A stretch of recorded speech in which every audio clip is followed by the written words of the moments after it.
mga bagong inquire ni Idol. Mga imported bloodlines from Jake. Yung Lopman ni Idol Peter Bandimero. Oh. Ito siya.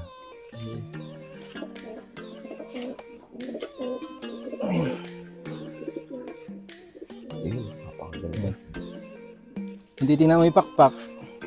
Manipis, mahaba. Manipis. Tapos dalawang dangkal. Perfect lang. Perfect lang. So, bali kayo, Idol, naniniwala po ba kayo sa ganun na ano? May basyan naman yun. May Kaso basyan. kulang yun. Kulang. Oo, totoo.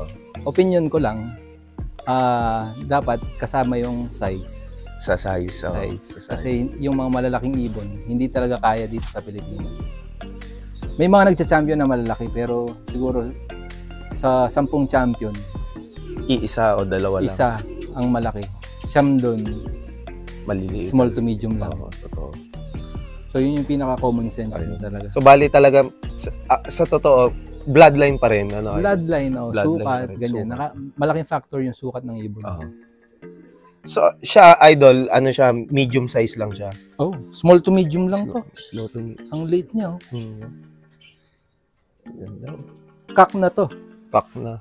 Oh, parang sukat niya is pang-hen. Kaya sa gender niya, maliit na to. Maliliit. So, bali yan, Idol, ano pong pinaka-base bloodline?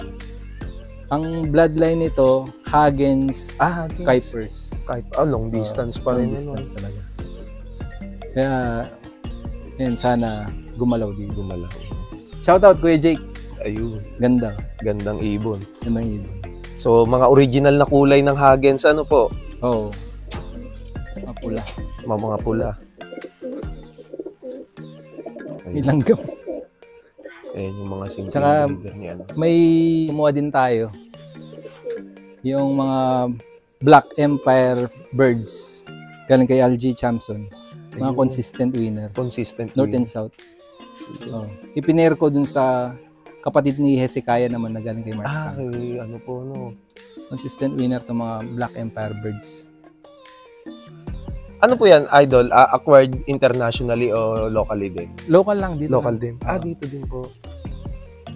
Grabe. Next niyan kay Glenn Cura naman. Glenn Cura. Yung nagpapanalo talaga. Yung talagang humahakot ng milyon. Grabe ang husay din ng ibon na gamit. Sa yun si Glenn. So, shoutout po sa inyo, Idol Glenn Cura. Abangan nyo sa TV. Abangan nyo sa TV. Si Glenn Cura. Ayun, napakahusay na pigeon fancier. Typical na banlon namin.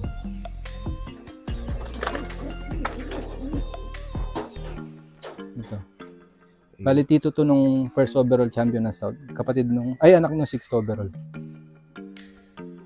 Ayun, so bali ito mga Ito, foundation medium na na. bandon ni Idol. Hindi na sila sobrang laki. Ayun, nagmi-medium size na talaga. Medium size na. Ayun, gandang ibon.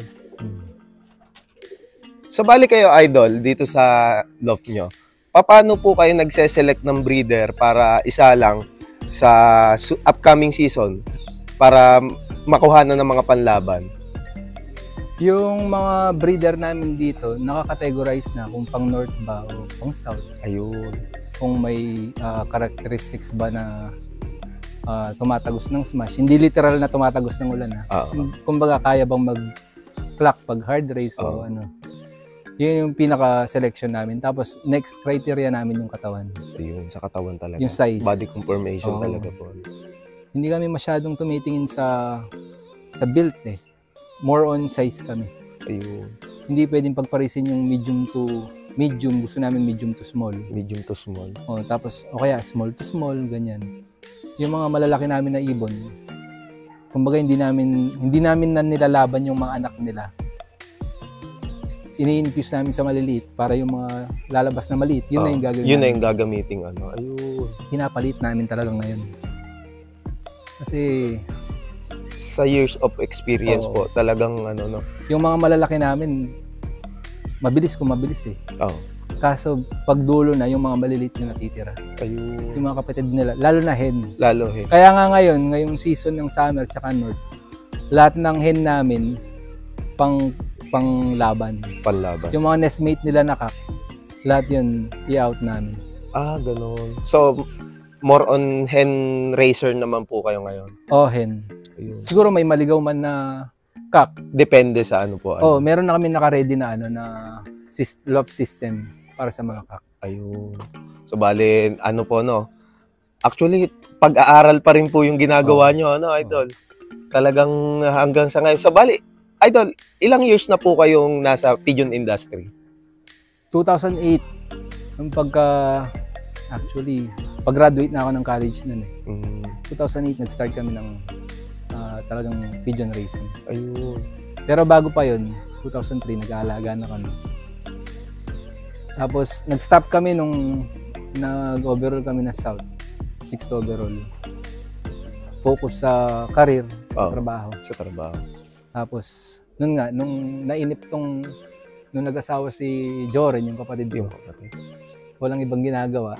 Ako ba nandito lang? Pandemic. Bumalik kami sa pag-iibon. Ayun, since now, yung pa rin simula nung ano? Yung mga bloodline naman namin na-preserve namin. Yun. Kumbaga kahit hindi kami kumakarera, inbreed lang kami ng inbreed. So bali naka-stock lang po talaga sila kahit ano. Yun. Bali Idol, yun nga din, matanong ko din. Nagamit din po kayo ng, halimbawa, stock bird lang tapos yung mga magiging anak, ikinakarera, gumagamit din po kayo. Ayun. Yung mga, kung tutusin, yung mga in-out namin na mga stock bird, yung mga binenta namin. Naglabas ng overall champion sa mga kanya-kanyang loft. Kanya-kanyang loft. Ang galing ano. So, why not? Diba? Nga po, totoo. So, yun nga, yung mga subok talaga na bloodline nila Idol dito, talagang based on the race record, based on the bloodline, yun yung basihan ng kanilang mga panlaban. So, kahit hindi nag-finisher yung gagamiting breeder, basta nandun pa rin sa right path ng criteria nyo na Idol. Lalo na kung nakikitaan mo ng potential. Tapos na-cut off, alam mo naman na hindi yung ibon yung may problema. Ikaw yung may problema. Yung sistema mo. Bakit mo i-out, di ba? Pwede mo subukan. Yun. So, bali kailangan talagang aralin and then fokusan yung mga gamit mong linya. Tama. Ayun. So, ayan nga. So, ilang years na sila nasa pigeon industry and then ayan, kung makikita nyo, talagang hindi matatawaran yung mga naging achievement nila Idol dito sa kanilang So, bali, totally, ito, bago pa lang ngayon. And then, bagong tayo, Idol? Ayun.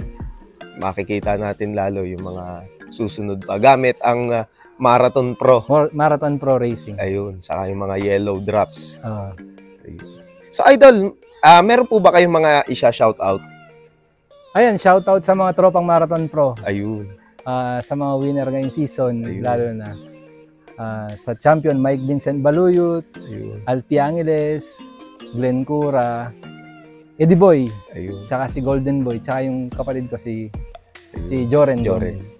Ayun, so shoutout po sa inyo mga Idol, yung mga Marathon Pro users at saka mga more winnings to come.